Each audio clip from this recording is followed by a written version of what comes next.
மூணாறில் chicken கடைகளை மையமாக வைத்து பண மோசடி நடத்தப்படுவதாக புகார்.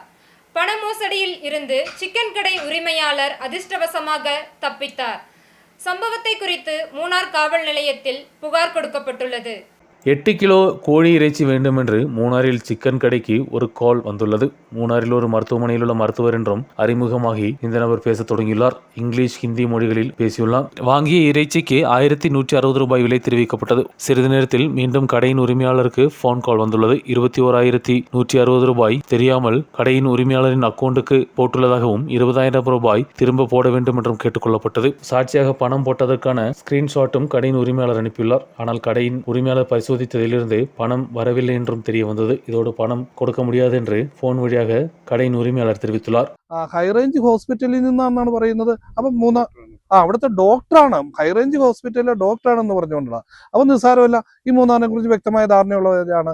അപ്പം നമ്മുടെ സാധാരണ ജനങ്ങള്, പൊതുജനങ്ങള് ഈ കാര്യങ്ങളിൽ സൂക്ഷിക്കണം. പണ്ട് നമ്മൾ കയ്യിൽ പൈസ വെച്ചാൽ പോകും, അത് ബാങ്കിൽ സൂക്ഷിക്കണം എന്ന് പറഞ്ഞിരുന്നെങ്കിൽ ഇപ്പോൾ നമ്മുടെ ഗൂഗിൾ പേയിൽ ബാങ്കിൽ സൂക്ഷിച്ചിരിക്കുന്ന പണങ്ങൾക്കെല്ലാം സുരക്ഷിതത്വം ഇല്ലാതായി മാറിയിരിക്കുന്നു എന്നുള്ളത് വളരെ ഞെട്ടിപ്പിക്കുന്ന ഒരു കാര്യമാണ്. മൂന്നാറുകാർ ഈ കാര്യത്തിൽ വളരെ ഗൗരവമായിട്ട് ഈ കാര്യങ്ങൾ ശ്രദ്ധിക്കണമെന്ന് പ്രത്യേകിച്ച് അറിയിക്കും.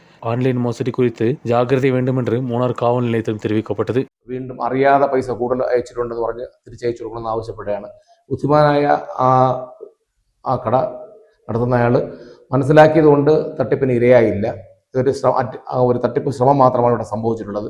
പോലീസ് ഇതിനകത്ത് ഒരു കേസ് എടുത്തിട്ട് മറ്റ് അന്വേഷണങ്ങൾ നടത്തി വരികയാണ്. അപ്പോൾ പോലീസിന്റെ ഭാഗത്തു നിന്ന് ജനങ്ങളോട് പറയാനുള്ളത്, ഇതൊരു ജാഗ്രത എല്ലാവരും പാലിക്കണം. ഇങ്ങനെ ഒരു തട്ടിപ്പ് അല്ലെങ്കിൽ ഇങ്ങനെ ഒരു തട്ടിപ്പ് വ്യാപകമായിട്ട് എല്ലായിടവും സംസ്ഥാനത്തുടനീളവും മറ്റു സംസ്ഥാനങ്ങളിലൊക്കെ നടക്കുന്നതായി നമ്മൾ ശ്രദ്ധയിൽപ്പെട്ടുന്നുണ്ട്.